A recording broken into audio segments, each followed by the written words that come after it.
राज्याचा उपमुख्यमंत्री, एक उमदा नेता, एका मोठ्या कुटुंबातला करता माणूस, 2 पोरांचा बाप, एका पत्नीचा पती गेलाय, हरपलाय. त्याच्या त्या पार्थिवावर अग्निदाह व्हायचा आहे. पेटलेल्या चितेचा जाळ अजून शमायचा आहे. त्याची माती सावडायची, पण त्या आधीच हे उकिरड्यावरचे डुक्कर घाण चिवडू लागलेत, उकिरडे फुंकू लागलेत. देवालाच ठाऊक या नीच प्रवृत्तींचं पुढे काय होणार आहे. हे नालायक लोक कुठं फेडणार हे पाप.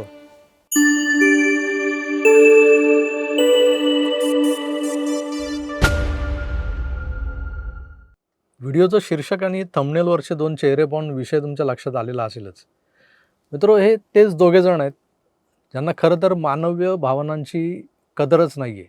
संवेदना हरवलेल्या, संवेदनाहीन प्रवर्गातले हे लोक आहेत. राज्याचा उपमुख्यमंत्री राहिलेला एक उमदा नेता काल एका दुर्दैवी अपघातात दगावला आहे. घटना मनाला चुटपूट लावून जाणारी आहे. पण या घटनेवर व्यक्त होताना काही लोक कशी आपली अवकात दाखवत आहेत हे सुद्धा आपल्याला दिसलं. त्यातला सगळ्यात पहिला माणूस म्हणजे संजय राऊत. भाजपने कमाल केली. दादांना श्रद्धांजली अर्पण करण्यासाठी पानभर जाहिराती दिल्या. त्याने काय होणार? अजितदादांवर भाजपा म्हणजेच पंतप्रधान नरेंद्र मोदी आणि देवेंद्र फडणवीस यांनी केलेले 70,000 कोटींचे आरोप मागे घेणे हीच अजित पवारांना खरी श्रद्धांजली ठरेल. ही होती संजय राऊतांची फेसबुक पोस्ट. अरे तिकडं बारामतीत अजून दादांच्या पार्थिवावर अंतिम संस्कार व्हायचे बाकी असताना या लोकांना त्यातलं राजकारण दिसतंय. भारतीय जनता पक्षाने आपल्या मित्रपक्षाच्या राष्ट्रीय अध्यक्षाच्या निधनानंतर त्यांना श्रद्धांजली वाहणारी पानभर जाहिरात छापली, तर यांच्यावर आभाळ कोसळलं. तर भ्रष्टाचाराचे आरोप तर राऊत महाशयांवरही आहेत, नाही का? खिचडी चोरीचे आरोप आहेत. पत्राचाळीतल्या मराठी कुटुंबियांचे शिव्याशाप कसे लागतात तेही त्यांना चांगलंच ठाऊक आहे.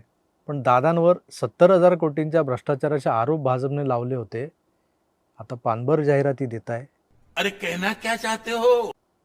ते आरोप खरे खोटे यावरचा निर्णय न्यायालय देईल. श्रद्धांजली म्हणून आरोप मागे घेण्याचा कोणता नवा पायंडा राजकारणात पाडू पाहताय राऊत साहेब? आणि कोणासाठी? भविष्यातली तरतूद कोणासाठी आहे?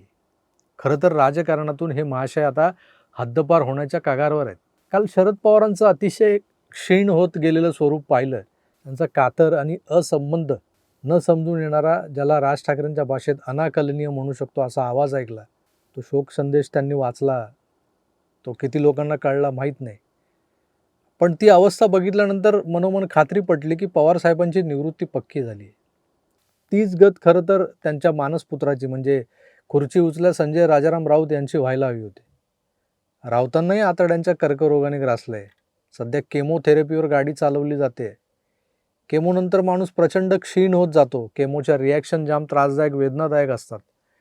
पण राऊतांना सकाळ सकाळी मीडियासमोर यायची हौस, त्यात प्रसिद्धीचा सोस, हा काही स्वस्त बसू देत नाही. म्हणून ते आतून प्रचंड खंगलेले असतानाही सकाळी आपला भोंगा वाजवतातच काही केल्या. आता माणसाचं शरीर जेव्हा साथ देत नसतं तेव्हा मेंदूवरही त्याचा परिणाम होतोच की. मेंदूवर परिणाम झाला की माणूस काही बाई बरळतो. राजनीति में इतनी भागदौड़ भी अच्छी नहीं है कि सब कुछ चाहिए, सब कुछ जितना है. कुछ चुनाव होते हैं वो कार्यकर्ताओं के ऊपर छोड़ देना चाहिए. राऊतांची कारकीर्द, राजकीय कारकीर्द आता थोरल्या पवारांच्या सारखी अस्ताला चालली असं वाटत असतानाही त्यांना आपल्या विरोधकांच्या राजकारणात सतत एक थ्रेड जाणवत असते. अजितदादा हा माणूस सतत कार्यमग्न राहणारा, वेळ पाळणारा. यांच्या ब्रँडला याच दादांनी सकाळी लवकर उठलं पाहिजे, म्हणजे लवकर उठलं तर पुढचं सगळं लवकर होतं, असा सल्ला दिला होता. तेव्हा यांचे ब्रँड बंधू काय म्हणाले होते? सकाळी उशिरा उठून कामं होतात का? मला बोलतायत. तू काय सकाळी चहा द्यायला येतो का मला?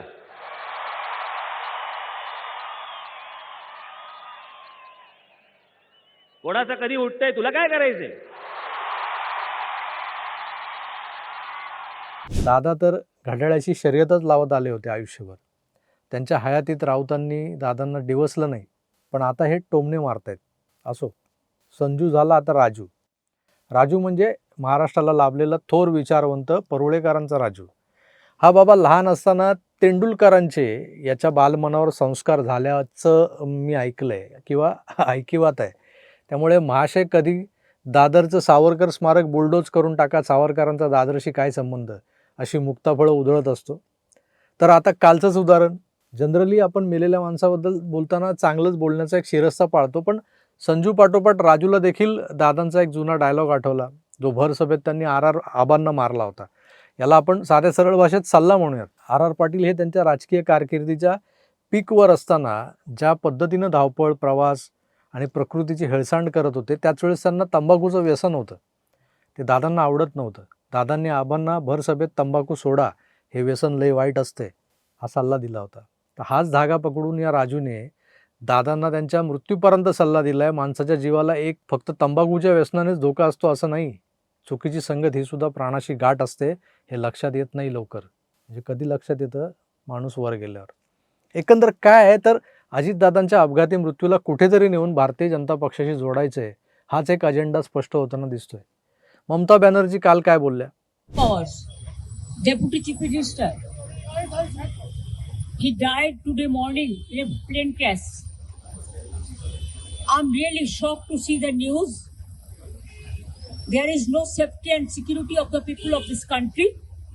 Even the political leaders, I do not know what is the fate of the opposition political parties, but he was very much with the ruling party. But before few days ago, I came to know that from social network that somebody from other party, they gave a statement that Ajit Pawar is willing to leave the BJP. And now what happened today, I need proper investigation under the supervision of Supreme Court. आज हे संजू आणि राजू काय बोलतायत? मित्र, राजकारण सोडा, राज्याचा उपमुख्यमंत्री, एक उमदा नेता, एका मोठ्या कुटुंबातला करता माणूस, 2 पोरांचा बाप, एका पत्नीचा पती गेलाय, हरपलाय. त्याच्या त्या पार्थिवावर अग्निदाह व्हायचा आहे. पेटलेल्या चितेचा जाळ अजून शमायचा आहे. त्याची माती सावडायची आहे. पण त्याआधीच हे उकिरड्यावरचे डुक्कर घाण चिवडू लागलेत, उकिरडे फुंकू लागलेत. देवालाच ठाऊक या नीच प्रवृत्तींचं पुढे काय होणार आहे, देवालाच ठाऊक. हे नालायक लोक कुठं फेडणार ही पापं? तुम्हीच सांगा, तुम्हीच सांगा कुठं फेडणार हे लोक. धन्यवाद.